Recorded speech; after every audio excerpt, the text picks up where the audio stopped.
So today we're very excited in that we have a presenter. Her name is Shawn Holcombe, and she's a Vice President in National Field Sales for United Sales Group. Shawn comes to us and will take us through a presentation and a discussion that'll last roughly 40 minutes. At the end of that, if you have questions based on the presentation, please, if you would, press the button to raise your hand, and Shawn will be able to answer the questions that you have. Again, very excited to do this. And by way of additional introduction, Shawn has actually been in the industry for 28 years. That's in the health insurance industry, and had a focused attention on health underwriting, group employee benefits, ACA, ancillary, and supplementary insurance products, in addition to all Medicare products. She spent her career working for large national insurance carriers such as MetLife, Humana, and Centene. She moved into the agency sales side of the industry to have more of a direct impact on the betterment of Medicare beneficiaries by improving their understanding of their health insurance options and training agents to better support the unique circumstances of each of our Medicare population in today's Medicare market. Please, if you would, give your attention to our special guest, Shawn Holcombe. Shawn? Thank you so much, Paul. Appreciate that.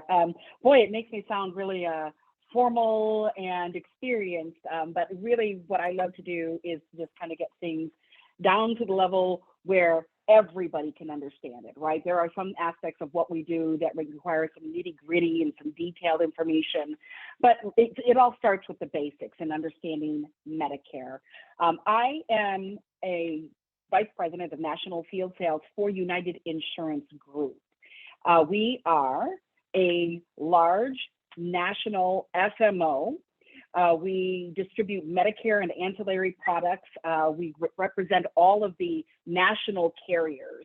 And we're unique in that we have different types of agents that work with individuals.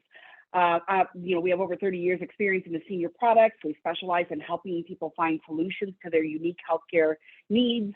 And, we're independent, which means we're not tied to a particular carrier. This is really important because I think when you think about Medicare and the Medicare arena and insurance in general, you want to make sure that you're working with agencies like Connecta and UIG, because we offer all products. We're not tied to just one carrier. And that allows you to ask all the questions that you need to get the information that you need, and to make sure that the information that you're receiving is unbiased so that you get the best fit for your needs. All right. Well, let's just jump right in here and start talking about Medicare. Medicare is a federal health insurance program for U.S. citizens or for permanent residents, agents 65 or older. It's also available for certain younger individuals who might have been disabled for a period of time, or for those folks who are dealing with end-stage renal disease. So there are specific circumstances in which you can qualify for Medicare. If you're a U.S. citizen, 65 and older, disabled, or end-stage renal disease. It's broken up into 4 parts, and each part is assigned a letter. So it kind of helps you break up the insurance module so that you understand the different aspects of the Medicare programs that are available. And we assign each one of them A, B, C, and D, and now we're going to walk right through what those categories are. So Medicare Part A is basically hospital insurance. It's going to cover the needs and services that you receive when you're in hospital. So inpatient hospital care, skilled nursing facilities. It does offer limited home health care coverage for certain conditions and if you meet certain criteria, as well as your hospice care. So, the monthly premium on that would range basically $0 up to $506 for those who must pay. Most people who work a minimum of 10 quarters over the course of their lifetime will pay that $0 premium. That $506 or up to is essentially for those folks who haven't qualified by way of contributing to their taxes. The deductible for Medicare Part A is $1,600 per benefit period, and a benefit period is defined as a 60-day period. And I'll talk a little bit more about that as we start to work through some of the actual benefits. So Part A is your hospital. Medicare Part B is your medical insurance. So when you're going to the doctor, right? When you go to get your preventative services, if you've got a cold, something like that, your outpatient services are going to be covered under your Part B. It also covers your emergency room care, because emergency doesn't mean that you're necessarily admitted into the hospital.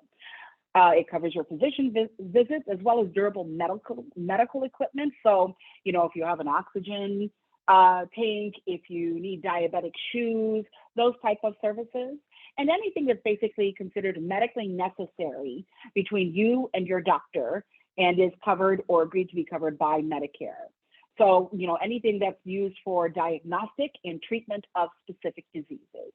The monthly premium for Part B is $164.90 for most people here in 2023. That premium does range or go up if you are a high-end earner. So the vast majority of people earning $97,000 or less in a year will pay the $164.90.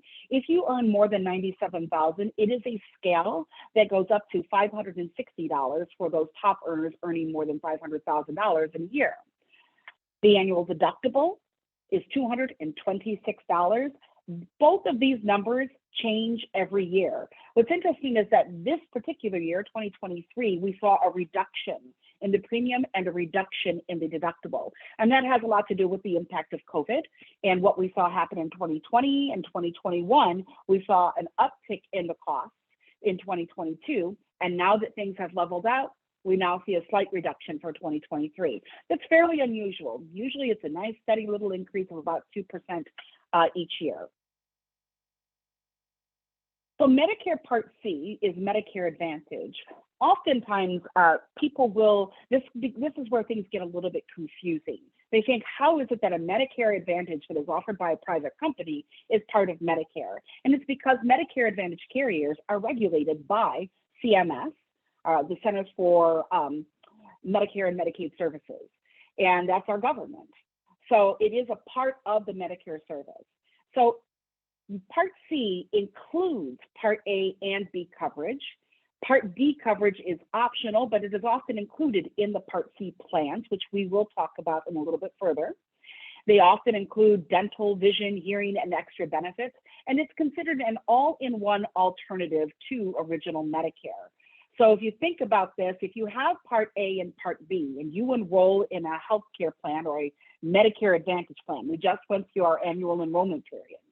And when you go through that and you decide to enroll in a Humana plan or a United Healthcare plan, you are then, what you're essentially doing is replacing your Medicare card with your private insurance company card. Medicare is still there, it's in the background, but now Medicare is working through the private insurance carrier to provide you those benefits. And I think it's important to note when it comes to Part C plans that at a minimum, they absolutely have to have everything that Medicare covers.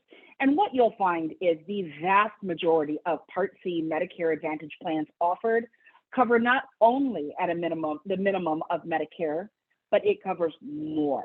So we'll talk a little bit more about that as we go. Monthly premiums vary. We've seen a really significant change in premiums over the past 3 to 5 years.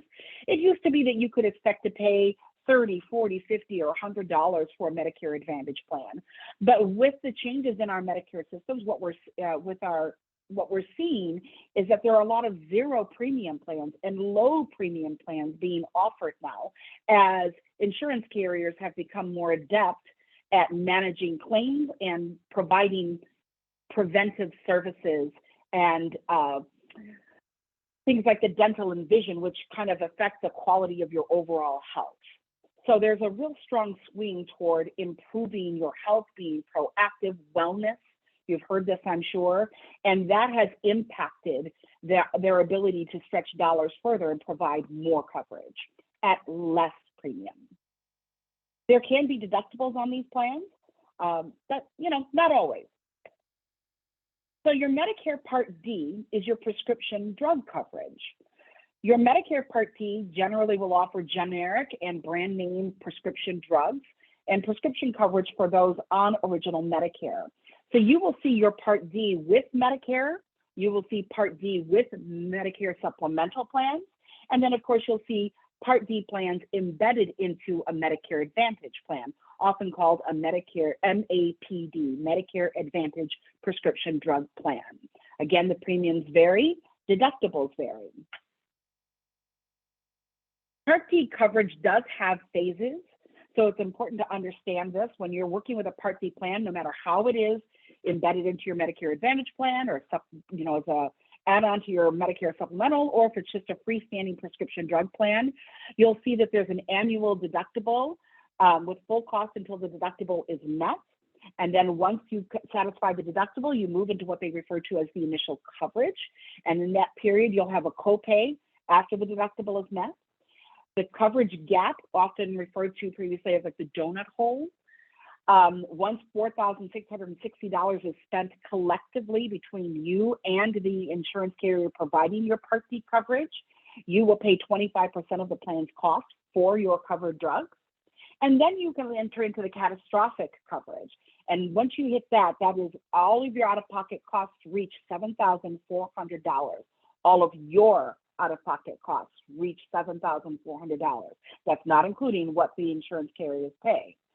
And you will then pay a lower copay, and it is set by Medicare, and it changes every year. And we've seen them close this donut hole tighter and tighter and tighter, and we should see that subside here within the next, I want to say it's 2024. So what about enrollment? When can you enroll in your Medicare coverage? So Part A and Part B, straight Medicare, that's what we often hear it's called, straight Medicare or original Medicare. You can sign up for Part A and Part B over a 7-month period. And that 7-month period includes the 3 months before the month that you turn 65, the month of your birthday in which you turn 65, and the 3 months after you turn 65. So if you think about it, if I try to give an example, I'll try and do this. Sometimes we run into little things. I think April is probably a good month. So let's say your birthday is April 15th. If April 15th is your birthday, you have the 3 months prior, January, February, and March, to make an election for your April 1st effective date. That would be when your coverage would be effective. If you do not make a decision or a choice or an election in that 3-month period before, you have the month of. So in the month of April, you could make an election and your effective date would be May 1st. Then, if you do not make a selection in April, you can choose to enroll in May, June, and July, each with the preceding effective date of 1st of the month. Not preceding, following effective date, 1st of the month. It seems complicated, but essentially the government will send you your card. They will send you your information. You will start to get inundated with mail from insurance carriers and lease companies. You will have plenty of notice. But it's just important to know that you have a large window in which to make your initial enrollment period election. That's what this is referred to. Part A and Part B initial enrollment period effective dates are partly what I just discussed, right? Turning 65 happens the first day of the month in which you turn 65. But for those who have disability and have been disabled for 2 or more years or 24 consecutive months, their effective date would be 1st of the month of the 25th month of their disability. And if someone does have end-stage renal disease, their effective date is upon diagnosis. So that happens immediately. So Part A and Part B, enrollment after your initial enrollment period. Let's say you've missed it. Something happened, you missed your opportunity, or you thought you didn't need it, right? There's another general enrollment period in which you can sign up, and that runs from January 1st to March 31st. And if you enroll during that time, your effective date will be July 1st. This will sometimes impact those individuals who didn't understand. Like I always think about veterans, right? They have their VA benefits, and the VA health plan is not considered creditable coverage by the government, right? It's not equal to Medicare. But because veterans have had this coverage and they value it and it's important to them, they don't always understand that means that that's not credible coverage. When they find out, they have the opportunity to enroll in this general enrollment period, and it can be the very next year, or it can be 10 years down the road, right? However, when somebody participates in the general enrollment period, there is a penalty potentially for late enrollments, which could be as much as 10% for each full 12-month period that they didn't enroll. The penalties are applied, and you would need to make sure that you're working ideally with an insurance agent who can help you, and we'll talk a little bit about that. But also you have resources with the Social Security office that they can help guide you. CMS, you can call CMS directly, they can help guide you. If you have certain financial circumstances, sometimes that can be waived. So those folks who are in the lower income brackets, they might end up having that 10% waived. Okay, so Medicare enrollment for C and D, you have these 4 categories. We just covered the initial coverage enrollment period, or ICEP, 3 months before, the month of, and 3 months after the Part B effective date. You also have the annual election period. Now, this is what we just went through, and we go through it every year at the same time. It runs from October 5th to December 7th, and it's a once-a-year option for you to review your health insurance options, your Medicare elections, see what's happening with the insurance carriers that are out there, and to make another choice if you'd like. You can also do nothing and maintain the existing plan that you had for the previous year and just get updated on what plan changes might have occurred with that plan. The dates are set, and it's the largest enrollment time of the year. I'm sure that if you are someone who is watching television during this time of year, there are tons of commercials out there, and that's because that's when everybody goes together and they all review their information and make their election. If during that time, now it's after January 1st, we enter into the open enrollment period for Medicare Advantage, which runs from January 1st to March 31st. And this is for beneficiaries who have maybe made a choice they weren't happy with or missed the opportunity, and they're in their Medicare Advantage plan, and they either want to go back to straight Medicare, or more than likely, they'll want to switch to a different plan. So let's say that you made an election during AEP, the annual election period, October 15th to December 7th, and you weren't aware that you had to stay within the plan's network, or there were certain coverages that you thought you were going to get that you didn't get. During the open enrollment period, you can make a one-time election to change your plan. So it's basically, a second chance to revise or correct anything that you may have missed during the AEP season. Outside of this time, you would need a special election period to enroll in any plans. And special periods range. If you move out of a service area if you have an extenuating health crisis, there are a array of different scenarios in which you would qualify to enroll in Medicare Advantage plan. So it's important to work with a professional, folks like Paul and the insurance agents, to make sure that you have all the information you need if you are making a move or if you're having a life event change. All right, so that's a lot of information just about enrollment periods.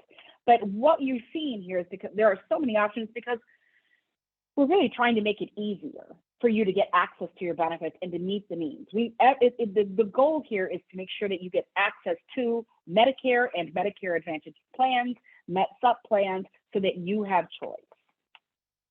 Now let's talk a little bit about Part A and benefits and their costs for 2023.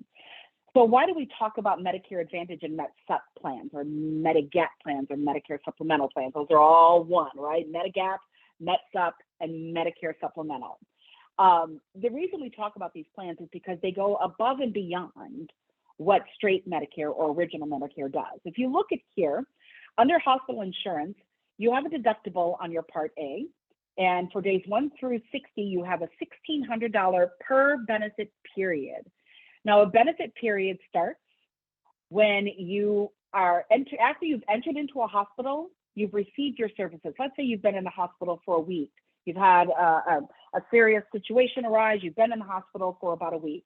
You leave the hospital, and when you leave that hospital, your benefit period clock starts, right? Because you're not receiving treatment in that hospital. If you go back before 60 days into the hospital and require additional treatment for that same condition, You are still working within the same benefit period.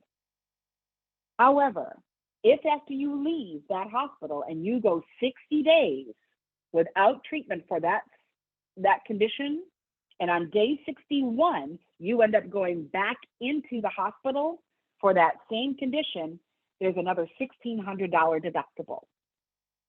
So this is an important thing to keep in mind when you're looking at whether or not you want to keep original Medicare or not. There are costs associated with it. Your coinsurance starts days 61 through 90 at $400 per day, and there is no cap. You have lifetime reserve days for days 91 through 150, and those are $800 copay per day. So costs can add up very quickly, and that's just the hospital insurance plan. Now look at the skilled nursing. Skilled nursing, days 1 through 20, 0 per day. Skilled nursing coinsurance, 21 through 100 days, $200 per day. So if you're going in for skilled nursing, your first 20 days will be zero cost. The next 100 days and thereafter $200 per day. And again, this is per benefit period. Once you go 60 days without being treated for that same condition or being in the hospital or in the skilled nursing facility, you'll pay another deductible and the clock starts over with all of your copays. All right. So the one thing that if you're not taking this, or if I'm giving you too much information here, the one thing you want to walk away with is there are no caps. There are no stop losses when it comes to straight Medicare. All right. So Part B benefits and costs for 2023. Part B, remember, these are your doctor's visits, right? Your Part B has a deductible. It's $226 for the year 2023. And then you have a 20% coinsurance for services like your doctor's offices, visits, your ambulance, prostate cancer screenings, chiropractic services, Part B drugs, individual therapy, speech therapy, smoking cessation. All of these things have a 20% coinsurance, right? So you'll need to pay that 20%. And again, there's no cap. This is, again, original Medicare. So you do have three choices when it comes to Medicare. You have original Medicare, which will add on Part D, and I'll talk about that in a moment. I'm going to talk about the things that I keep saying I'm talking about. Here they come. So you have original Medicare, then you have your Part C, which is Medicare Advantage, and then you have Medicare supplemental plans, also known as Medigap. So original Medicare includes the Part A and B hospital and medical insurance, which we've talked about. We've talked about the beneficiary paying 20% coinsurance. You can use any doctor or hospital in the US that takes Medicare, and that is vast. The majority of doctors in the United States accept and participate with Medicare. The Part D prescription drug coverage can be added separately to straight or original Medicare. It is supplemental coverage that can be added, and it helps to pay for out-of-pocket costs. The Part A deductible now is $1,600. Part B open-ended is 20%, no cap. So that Part D prescription drug coverage, I want to pause there because this is where I think about my mom. I always like to kind of share a personal story. I think about my mom because when my mom first became eligible, she said to me, Shawn, I don't take any drugs. I don't really need to be in this Part D plan. I don't take any medicines. I'm healthy. I can get it when I need it. And I had to explain to my mom that, Mom, if you don't participate when you're eligible, which is when you turn 65 and enroll with Medicare, right? If you don't participate at that point, there's a 1% penalty, cost penalty per month for every month that you aren't enrolled in that Part D plan. So if you don't need prescription drugs for 3 years and then you need it, it's a 36% price increase because that's 12 months, 12 months, and 12 months, 3 years at 1% each, 36%. And that's substantial, and it adds up very quickly. So it's important to understand that insurance isn't just for what you need right now, it is also for what you need down the road. So let's talk about Medicare supplemental plans, or Medigap.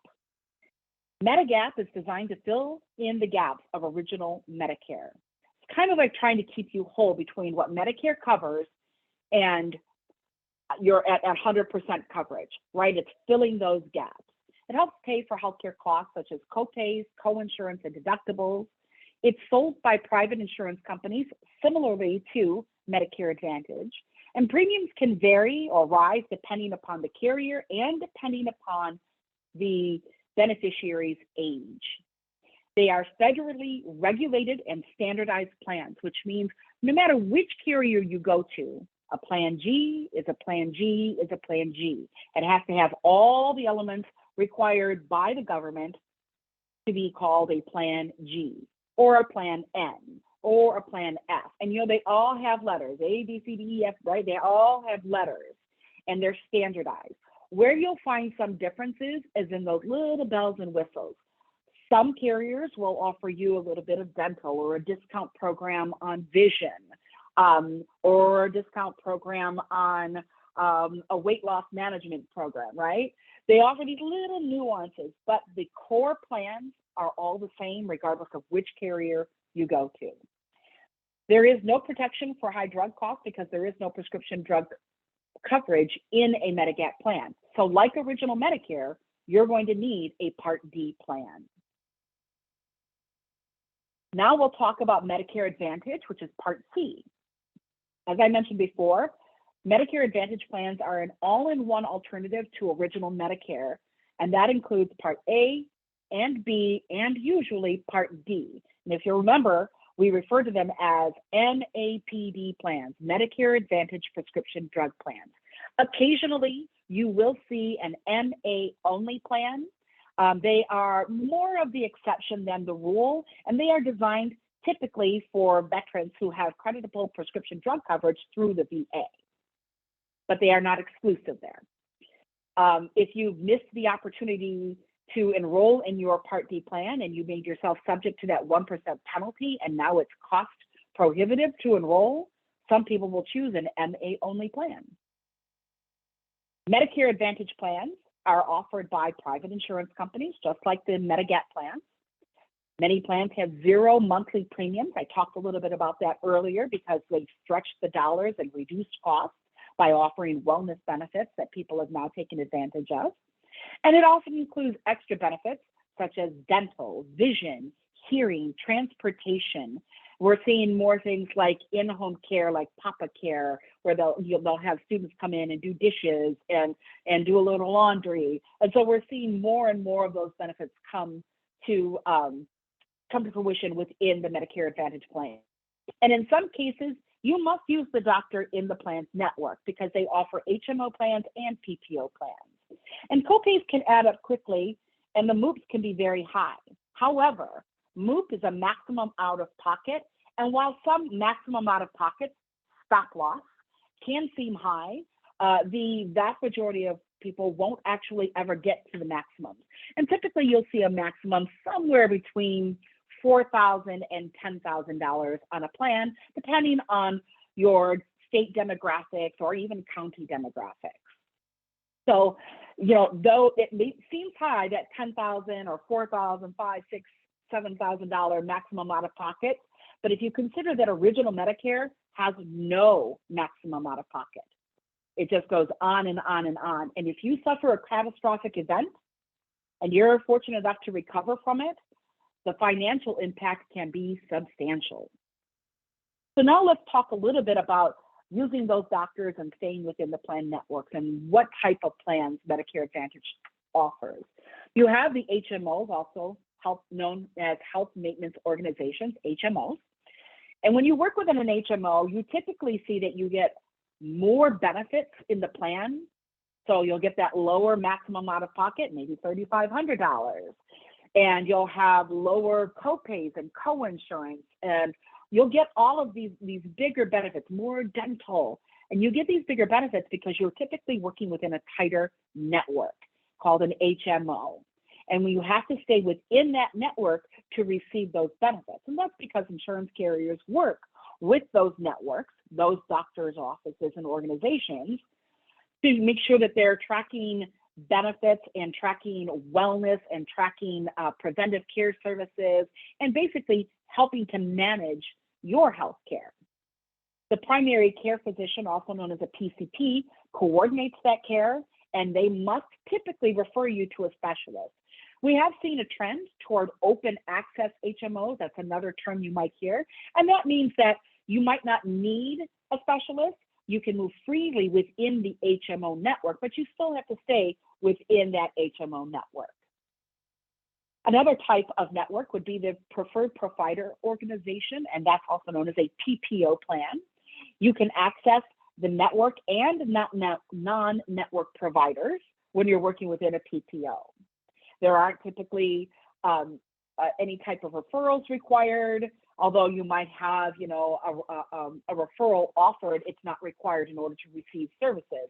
And if you want to just go into that network and find a specialist of your choosing, you're free to do so. Services accessed outside of the network sometimes will have a higher copay or co-insurance. There's another element here, and that is that we've seen a trend towards passive PPOs. And that's where the PPO benefits are the same, whether you go in or out of network, as long as you're seeing a Medicare doctor. And you'll see those trends across many states, and each carrier will let you know if that plan is a passive PPO. They might label it a little bit differently, but essentially when you look at the benefits in a summary benefits booklet, the benefits will look the same in and out of network. And you'll probably go, why are they showing me this? And it's because they're showing you it's a PPO plan, but your benefits are the same. Typically, when you're working with a PPO, you have a little bit tighter benefits. So they're not quite as rich, but you get more choice on who your doctors are and how you utilize and work within that network. There are other types of coverages available. So you have your employer coverages, group employer benefits, right? They'll offer group retirement plans or union plans that are available out there, including the Federal Employees Health Benefits Program. I also want not listed amongst here, but I think it's relevant because I live in the great state of Michigan, and so we have a lot of railroads here. And I would say that the railroad retirement program is also pretty relevant. They offer their own retirement programs. You have TRICARE, which is a veterans health insurance program, and then you have other veteran benefits like CHAMP VA. You have long-term care insurance policies, the Indian Health Service, tribal and urban Indian health plans. You have qualified health plans sold through the health insurance marketplace like ACA, right? And this isn't exclusive. There are other products out there, right? You have hospital indemnity products and accident products. I'm sure people have heard of critical illness and cash cancer type products. There are lots of different programs and products available out there that will work in tandem with either straight Medicare or Medicare supplemental plans or your Part C Medicare Advantage plans. Lastly, I think it's important to mention that, everybody I'm sure that's listening in today or watching today knows somebody who probably would qualify for some form of financial assistance. Some people might look at me and think that, oh, okay, she's doing pretty good. She doesn't need any financial assistance. But I can look to several of my family members and say that, they absolutely would require some sort of financial assistance to take care of the costs associated with Medicare programs. We do have different rules or guidelines for each state when it comes to some of these Medicare saving programs. So Medicaid, for instance, you can have somebody who is eligible not only for Medicare, but they are also eligible for Medicaid at the same time. And Medicaid, of course, is for those folks who have lower income levels. And those plans are often referred to as dual eligible or DSNP or dual special needs plans, right? But they are basically Medicare and Medicaid working together. And then there are, in between that and original Medicare, you have all kinds of different financial assistance. LIS is another one. Low income subsidy helps to subsidize prescription drug plans. It's worth about $4,000 a year. And if you meet certain criteria in income or assets, it takes 15 minutes to apply, and it can help offset the cost of either your prescription drug plan or even your MAPD, right? The Medicare Advantage prescription drug plan. It can help to offset some of those costs. So it's important to just keep in mind that, you know, there are a variety of people who have different needs, and financial assistance can be available. So, you know, I've gone through a lot of information relatively quickly. For me, this is kind of second nature. And for, you know, for some folks, you know, they like the intricacies of getting in here, but we wanted to kind of keep this at a level that would speak to just a base level for everybody to understand, you know, the intro 101, Medicare 101. But as things become more complex, every individual has their own circumstances, their own health needs. And so you might ask yourself, well, why do I need an insurance agent? Well, Medicare can be complex. You know, there are different types of plans and carriers and benefits and combinations and rules and exceptions. I mentioned some of those, right? Some of those exceptions could be your special election periods. And some of those combinations could be putting a standalone dental plan or an accident plan with a Medicare Advantage plan, or your prescription drug with your Met-Sup plan. There are a lot of different nuances to building the right package. I'm a bit of a foodie, and so I often look at it as I have a plate, and you know, I need to fill that plate with what I need. And if what I need is a lot more meat and potatoes, I'm going to make sure I have a Medicare supplemental plan with a little bit of prescription drug and then maybe a little bit of hospital indemnity, and that's going to be enough that satisfies my appetite. So I hope you appreciate my analogy. But, you know, you think of it however you will. There's a smorgasbord of items out there that you need help, guidance with. Some people are pretty adept at it. There's a big change as people are buying and, you know, and changing consumerism, right, in the way that they buy. But there are still a lot of nuances out there. I think about call centers.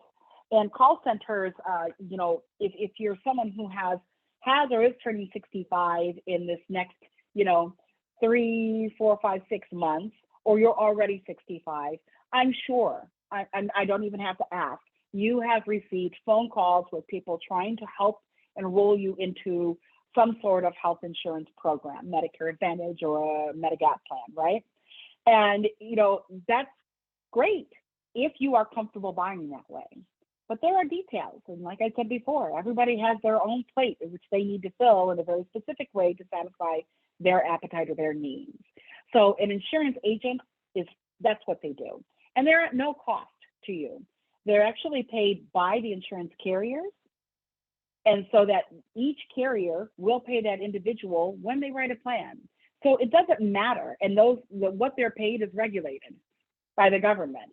So it's not like one insurance carrier can pay a lot more than another one when it comes to certain types of plans. So it leaves the opportunity for them to offer you an unbiased opinion on what you might need. And I think that that's important. I hope that you would think so as well. You know, agents, they help navigate the waters, and they help you enroll directly into the plans that suit your needs. And when there is a time that you need help navigating your actual services, whether it's a time of crisis or you're planning for something that you need to have done, you can call, ask, and they can help you. And it gives you peace of mind. So, which option would you like more info on? What other questions do you have? You know, we've talked about original Medicare, Part A and B. We've talked about Part C, which is the Medicare Advantage plans. We've talked about Part B, which is the standalone prescription drug plans. And then, of course, we've talked about the Medicare supplemental plans just a little bit. There are bound to be, I saw the little box going up and that there were questions going in there. That does conclude the educational portion of this presentation. I hope that you found it helpful and useful. And at this point, you know, I'd like to hand it back to Paul to open it up for questions and see, you know, what we can do to help answer them. Shawn, thank Paul? you so much. That was excellent. It was very informative, and I actually took some notes. So Fantastic. I know that that was a good way to outline, especially all those topics. And as Shawn said, we address some of those topics, and they're critically important to us, especially here at Connected Wealth Management, because we look at Medicare, not just selecting the best plan, but the cost associated with that plan as an integral part of fitting into your budget for your retirement plan, utilizing the financial plan. So, one of those most important parts for that. And what we're going to do is this. She said that she saw that some of you have raised your hand. Thank you for doing that. Shawn will answer some of those questions right now. And if you have more specific questions, or if we're getting into a little bit more time, we may address those later. Please feel free to direct your additional questions later on to me. And there's my contact information there, both my phone number and email if you choose to use that. Thankfully, we have a team to support us. I may not be able to answer all your questions, but I certainly have that team available to me to address whatever your needs are. So please feel free to follow up after that. And with that, Shawn, I'll let you go ahead and begin to address some of those questions. Give me just a moment. I want to see where they're at. Let's see. Okay. I'm going to see if I can open them up. Give me one moment. Okay. See if I can see the raised hands. 9 attendees raising their hand. Okay, I don't see the questions here, so I'm just going to go ahead and ask for Teresa. Shawn, I went ahead and unmuted Teresa Castro, so I think we can have Teresa go first. Teresa, are you unmuted? I think she's muted. I think I might have accidentally clicked on her. There we go. All right, try again. Am I unmuted? You are. Okay. Hi. I guess it's a two-part question. The 65 age rule, does that tie to Social Security? So will change to 67 and a half? And then how does that work with people that maybe aren't going to retire till they're 70? Or do they have to start Medicare at 65? It's a really great question. So for those folks, as of right now, the rule is 65. I can't speak, excuse me, I have a dog and he's old, so he might make a little noise if you heard that. He's laying right next to me. But when you turn 65 as of right now, we can't speak to what might happen, with legislation or rules or moving forward. But as of right now, when you turn 65, you become eligible, whether you're employed or not. I wish I could give you a really clean answer when it comes to those people who want to continue to work until they're age 70. If they are covered by their employer, a lot of times the employer group plans will ask them to enroll in Medicare, and then the employer group health plan and the Medicare will coordinate. So Medicare will become primary, and then the group employee benefit plan, health plan would kick in. So that's about as clean as I can get. There are lots of different scenarios and options for people who work beyond the age of 65. But the moment you turn 65, as long as you've worked your 10 quarters, you're eligible. And from there, you'll need a little help navigating how you want to handle your insurance needs based on what your employer offers you.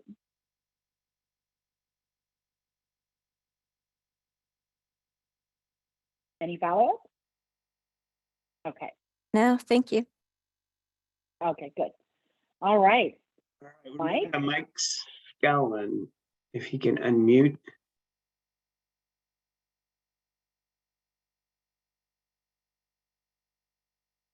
Hi, it's Mike. Can you hear me okay? I sure can. Great. I had a similar question. I was going to ask almost the same thing.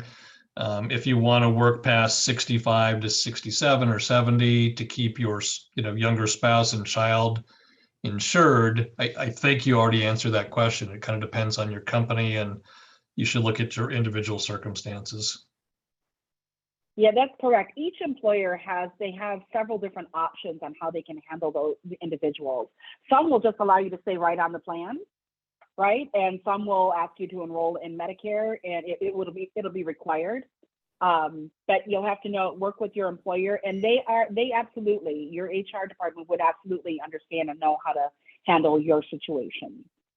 Okay, thank Let you. you know what your options are. You're welcome.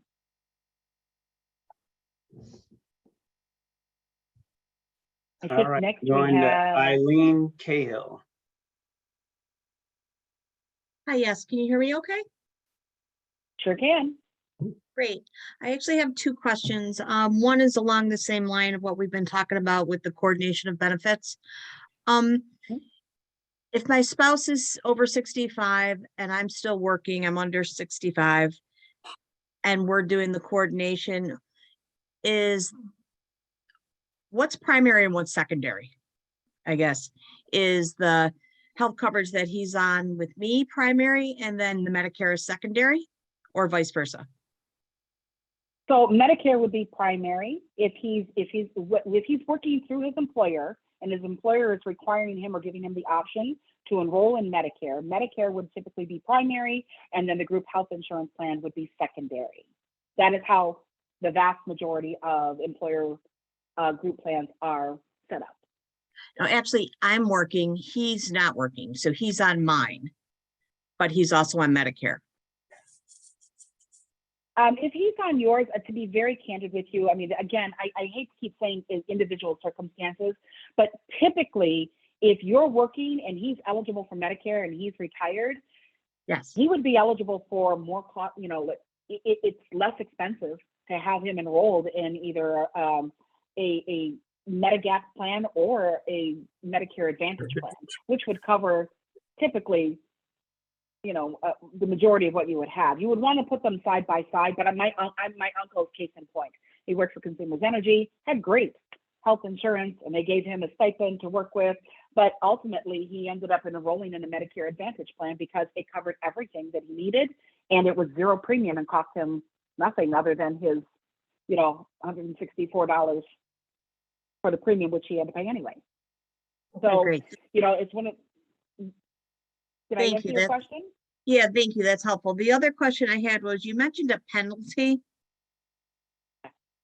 for not enrolling. So if he is under my plan, his understanding is the penalty is waived.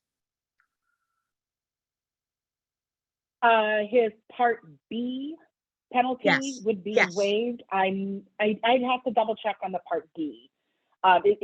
Because this is the reason why, is that employer group plans that offer prescription drug coverage are not automatically and often not considered creditable Medicare Part D coverage, right? So if he's enrolled in that plan and it's not creditable coverage, then he would be subject to the 1% penalty.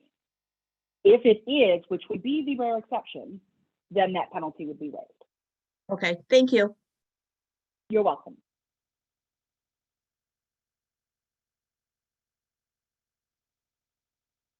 Okay, we're going to Ivory Wilderman.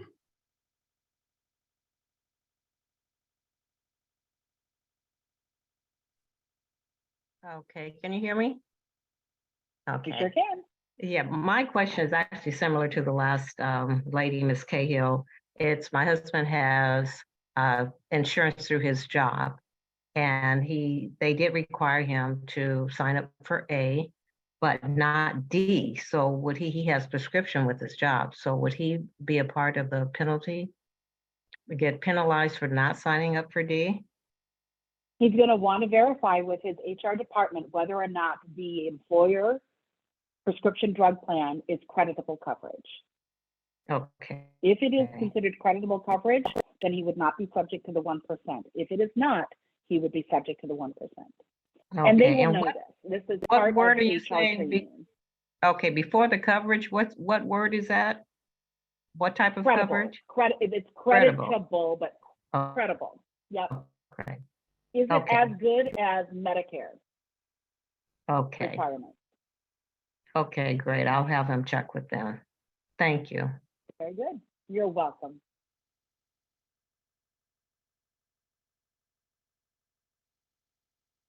Okay, next is Michelle Thomas. I just wanted to know how much in advance would it make sense to, pay into an insurance like this? So in other words, if you're 6, 7 years off, would it make sense to start now or closer to the date of retirement? So this is something that you're automatically paying into by way of your taxes, right? Mhm. You would become eligible at the age of 65. So there's nothing to actually pay into. However, there are circumstances in which you could establish, a lot of employers have HSAs, health savings accounts, in which you can contribute or save money or put money aside. And this is something that Paul would certainly be able to talk to you about and show you talk to you about your different options, right? About how to save money so that when your time comes, if you have money saved specifically for your health coverage, then you could be, you might not need a Medicare supplemental plan. A Medicare Advantage plan might work just fine for you because you would be able to incur some of those costs. Okay. All right. Well, thank you. I enjoyed your You're welcome. presentation. Thank you very much. Okay, next up is Marcy Mackey, I'm sorry. Can you hear me? Yes, ma'am. Oh, okay. What's your question, Elizabeth? Just go ahead and ask about the look back period for your income. The look back, oh, okay, so the look, Say with ordinary Medicare and the Advantage PPO plan. I guess we're talking about the look back period, Your income. based on your income. Okay, so if you're a high earner, Okay. So you're talking about how do you know if you're a high earner or what income level to know whether or not you would have that increase in your Part B premium? well, yeah, so if somebody, so the high earner obviously would be, can you come back? Because the person who really is asking the question is out of the room for the moment. So can you come back to me? Okay. Oh, here she is. Sure. Sorry. Okay, so hi. Sorry about that. So I heard there was a 1-year look back period, then I heard there was a 2-year look back period for Medicare to determine what our premium is going to be. According to that's a really great question. And to be very candid with you, I don't know the answer to the initial look back period. So I don't know if it looks back when you turn 65, if they look back the most recent 5 years or the most recent year. But I do know that after you turn 65, each year, it's based on what you made the previous year. it's okay, yeah, because we Okay, also, yeah. Mhm. Okay. Yeah, And but I if will that say works that it for doesn't go up astronomically. It doesn't shoot up from, $164.50 to $560. It's a scale. There's 5 different levels in there, right? So I don't want anybody to be scared that, well, if I've made too much money, I'm going to have to pay $560. It goes from like 164 to like 185, and then I think to 226, and then to 3, and then it goes up. So there isn't a huge swing in between each gap. Okay, and does that work for not only ordinary Medicare, but also for the Advantage PPO plan? The premiums change according to income that you earned? So the premiums are for Medicare, and you will always pay your Medicare premiums, and typically it comes out of your Social Security check. It's automatically deducted out. Right. If you happen to be a railroad, retirement program, then it would come out of that program.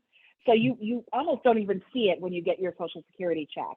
And so that happens automatically. And then you would have the Medicare Advantage plans, if it's a 0 premium plan, you don't pay anything else. That's worked out between the government and the Medicare Advantage carrier. So we're paying the Medicare premium regardless of having the Advantage PPO plan or the original Medicare. You're paying the same premium. Yes, ma'am. Okay. Yes, ma'am.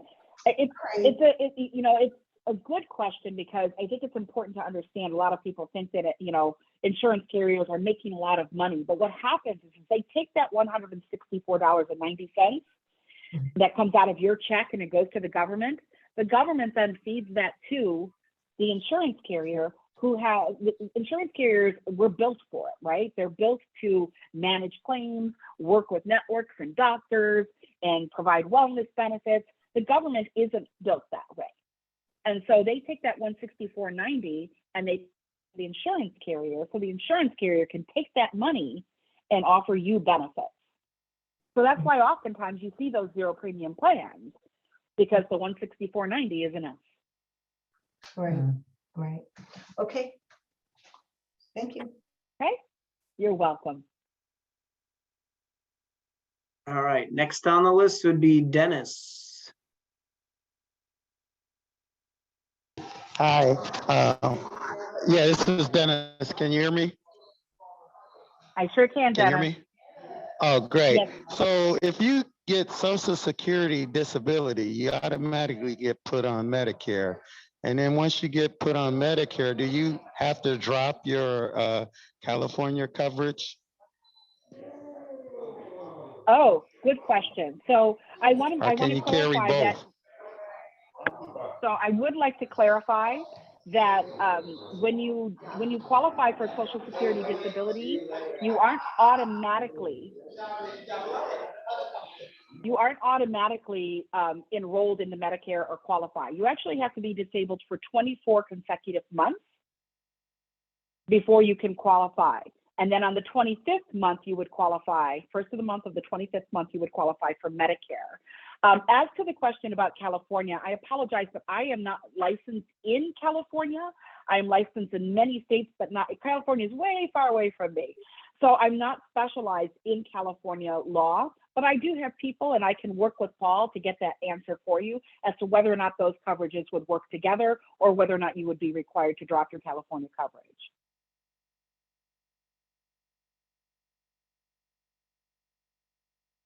Okay, next up is Steve Roach. Thanks, Frank. The question that I have is the funds that we've accumulated in our companion HSA account as part of the high deductible healthcare plans that we've had over the years. Can that always be used towards the premiums of anything that we choose? It's a good question, but no. So HSAs cannot be used to pay premiums. They can be used to pay co-pays, co-insurance, deductibles, certain services, certain products, but they can't be used for insurance premiums. Okay, thank you. You're welcome. Okay, next up is Julie King Leavenworth.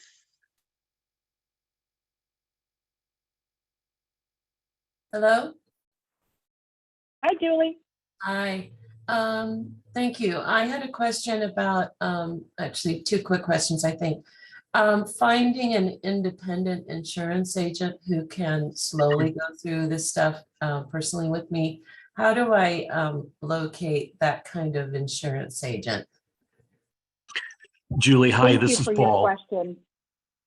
Yeah, Go ahead, thank you Paul. for that. And I can help you with that. Julie, if you would see my email below there, if you could email that to me, I'll help you through that process. Okay, great. And then, yeah, currently I'm retired from my main job. I retired last year. I'm going to be 65 this summer. I'm currently on an insurance plan through the Retirees Association with the UC system in California. And then if I were to, will that agent be able to tell me like how do those two things work together? Like if I want to keep that insurance and then use Medicare supplementally, or is it using Medicare and keeping my private insurance supplementally? Does that make sense? It I does. think so. congratulations on your retirement, your early retirement, first and foremost, right? Yeah. And I think that when you speak with the agent, and Paul, you know, if he can't, or when he talks to you, he'll put you in touch with a reputable individual. But they'll be able to kind of sit with you and kind of navigate that, right? Because when you have retirement benefits, it's really important to look at them side by side along what Medicare offers, Medicare Advantage plans, and MetSups, so that you understand what you might be giving up and what you might be gaining.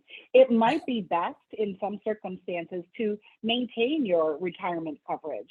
You know, I'm sure that's coming at some cost, right? But if you decide to do that, there are other supplemental coverages that can kind of fill the gaps for you.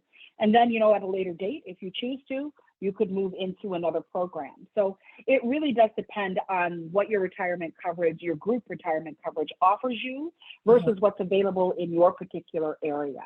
And again, that's why it's important to have an agent. Okay, great. Thank you so much. You're welcome.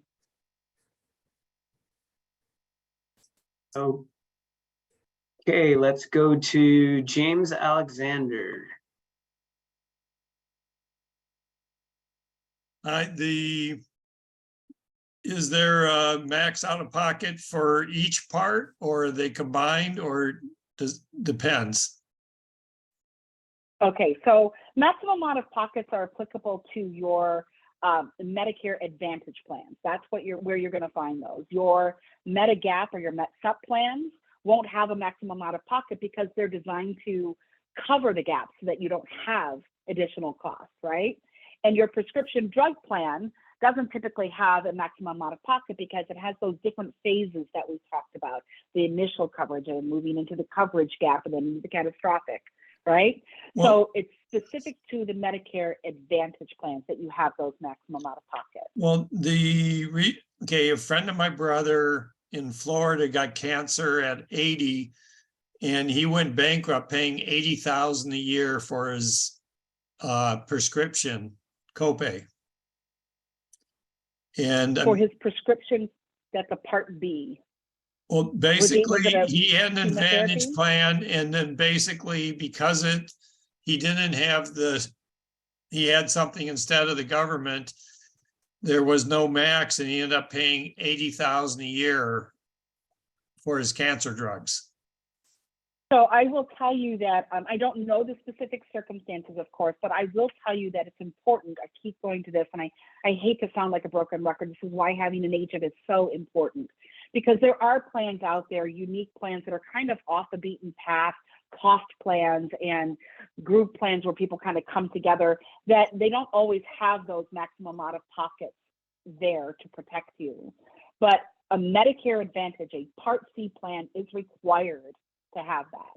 So you will have a maximum out of pocket, and it should be capped, but it is annual. It is not lifetime. Right. So if you do have a $5,000 maximum out of pocket, you know, from, you know, January to December, you hit that 5,000.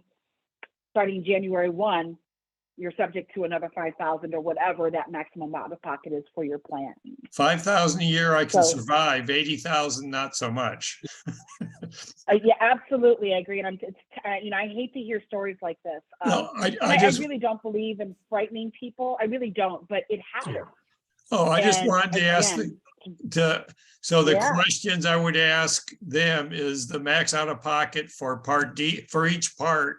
And I just ask them to confirm, I understand under whatever coverage I get, what is the max out of pocket for that? Absolutely. And I think you could even go as far as to say, what happens if I get, you know, if I get cancer? What happens if I want to try an experimental drug? What happens? You can ask those questions of an agent, and they can go through and they can tell you what the guidelines are and what the CMS guidelines are and how the plan would actually work. They can't give you specific dollars. They're not allowed to do that, right? They can't say it's going to cost you, you know, $3,000, $1,200, you know, $3,000, you know, $122. They can't do that for anything, not for prescription drugs, not for any projected. I just health want costs. worst But case. they can.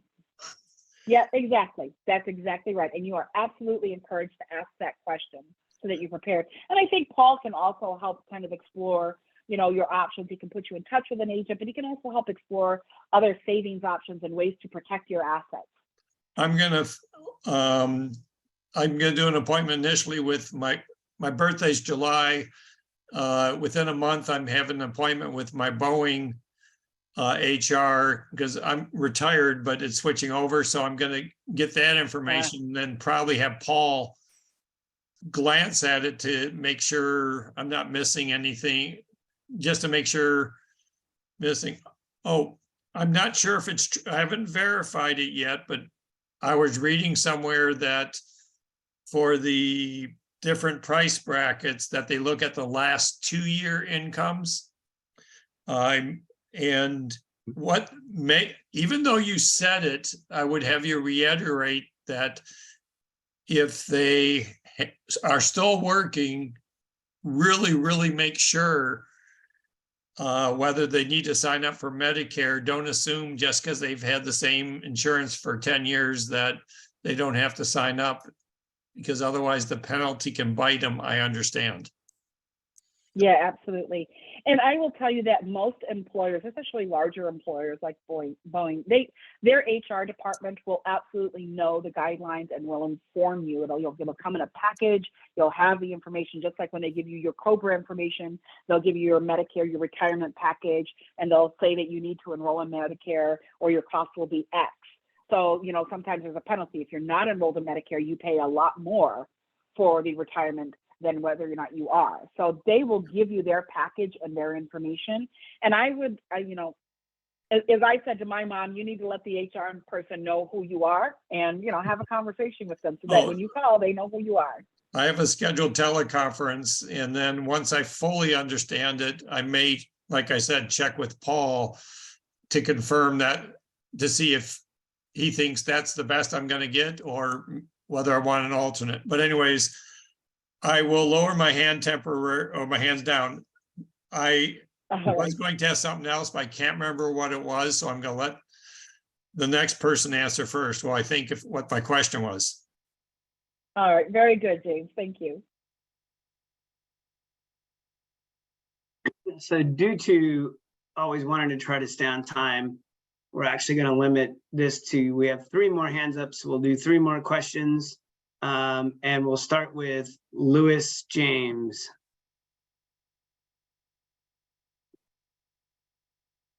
Am I unmuted? Okay. Hi, Lewis. Hi. I have Part A and Part B. I have not applied for Social Security yet, trying to wait till I was 70. But will I be penalized for Part C, D, or the Advantage plans? Do you have coverage right now, prescription drug coverage through an employer? Yes, that is through Medi-Cal. Medicaid, Medi-Cal. Okay, so you would need to confirm that that coverage is equal to or better than the standards set by the federal government for Part D. The term is it Medicare creditable coverage? If it is, then you would not be subject to the penalty. If it is not, then you are potentially subject to the penalty. I'm going to tell everybody still listening that if that is the case, if you did not get information from your employer and you are going to be subject to the penalty, you can call the Social Security office, you can talk to them, file a grievance, and they can get it waived. But first and foremost, work with your employer to make sure whether or not their plan is creditable. Okay, and I have not applied for Social Security at all. I'm still waiting to, I was waiting to do so. That's okay. The longer we wait, the more we get, right? So the thing is that you want to make sure, I'm assuming if you have your Part A and Part B that you're paying your monthly premium for that. Yes. Yep. So you're good. There are right, people who will do that. I probably will end up doing it. So. And thank you, and Paul, this presentation was the best one I've heard. So thank you again. Thanks, Lewis. And that Thank call you so that much. goes back to Shawn. Yeah, she's done an excellent job with this. Thank you, Lewis. Okay, our second to last question will be Dale Morin. Dale?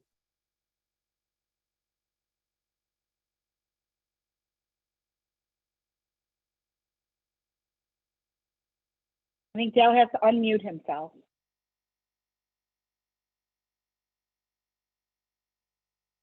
He needs to click on the little red icon that looks like a microphone and it's red with a line through it. Okay, we'll come back to Dale. Dale, Okay. work on that unmute button. Sometimes there's, always technical issues. And we'll move to Dorothy Peters. Dorothy? Hi. So, Hi. hi, I am not clear on the,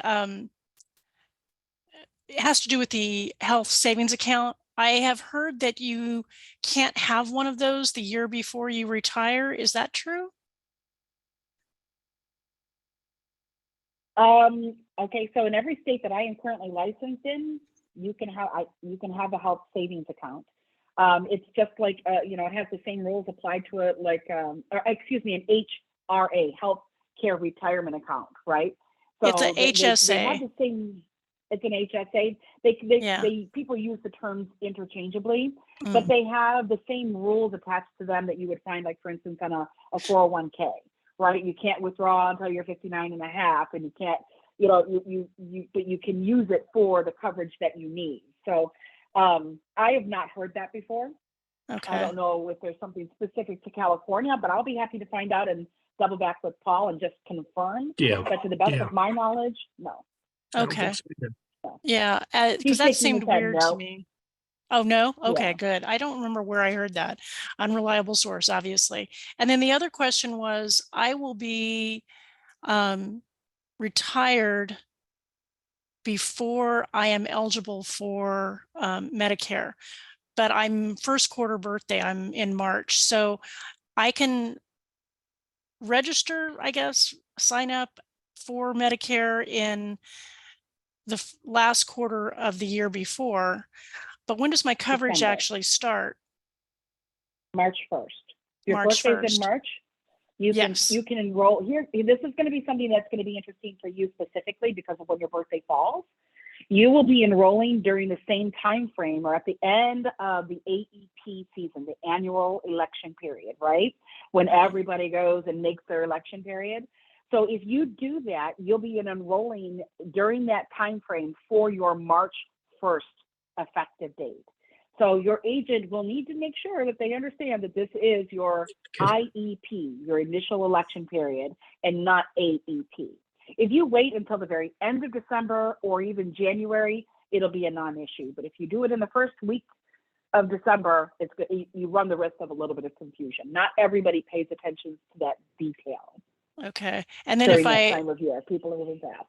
they get, yeah. So I basically register for Medicare and then sign up for one of these other types of plans if I want, like the Medicare Advantage plan. Medicare is going to send you. You don't need to do anything to register except for acknowledge it when they send it to you. Okay. But as of December, you'll be able to make an election to enroll into either a MedSup, a Medicare Advantage, leave it with straight Medicare, or your prescription drug plan. Got it. So you'll be able to make your election, all of which will be effective on March 1st. Okay, which is when the premiums will start because I won't have my Social Security yet. Exactly. Got it. Yep. Thank you very much. This has been very helpful. You're welcome.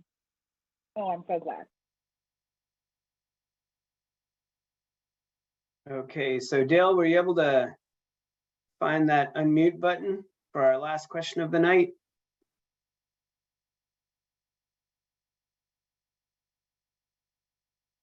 Well, it looks like that Dale's not going to be able to One more.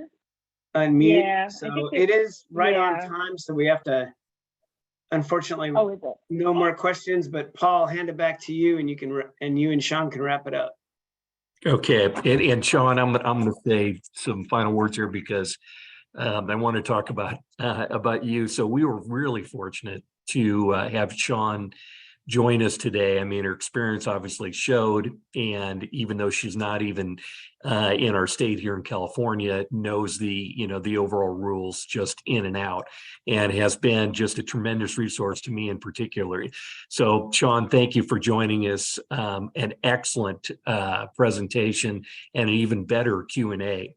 So as we go forward, I know there were a handful that still had their hands up. We're kind of running out of time on this, but please feel free to reach out to me either by phone or using what you see there for my email address, and we'll make sure that we get your questions answered and help you to move forward. So thank you, everyone, for joining us today. I can tell from the questions that were asked that this was very important for an awful lot, especially those that are trying to determine when they're going to retire and how much longer that they want to work from a health benefit perspective. Don't forget that we also provide services to help you with your financial plan and help you come up to that determination based on all your expenses. So that's one of the best things that we offer, and I would suggest you take advantage of that. Normally, you're going to see those plans out there for $1,500 to $3,000. Ours typically is $300. And for those of you who attended tonight, you'll have that plan available to you at no cost. So reach out to me and I'll put you in touch with the right people. That name that you're going to hear and frequently moving forward is Whitney Bullock. She's in charge of our financial plans. So with that, I'll wrap it up and say thank you. Shawn, do you have any final words for us? You know, one, just thank you for the opportunity to kind of get the word out and educate. I think being an educated consumer is absolutely paramount to having a good experience with your healthcare. And, you know, healthcare is so important for everybody, you know, but especially for those who are turning 65. As a rule, they tend to be the most underserved population in our country. So it's near and dear to my heart. Thank you for the opportunity to help educate and answer questions. And thank you, everyone, for your time and your interest. Thank you. And with that, I think we'll wrap it up. Thanks again for your attendance and your attention. And we look forward, as we continue our series in financial planning, we look forward to having you with us here as we move forward later on. So have a great rest of your week, Good Friday, and a great weekend. Thank you, everyone.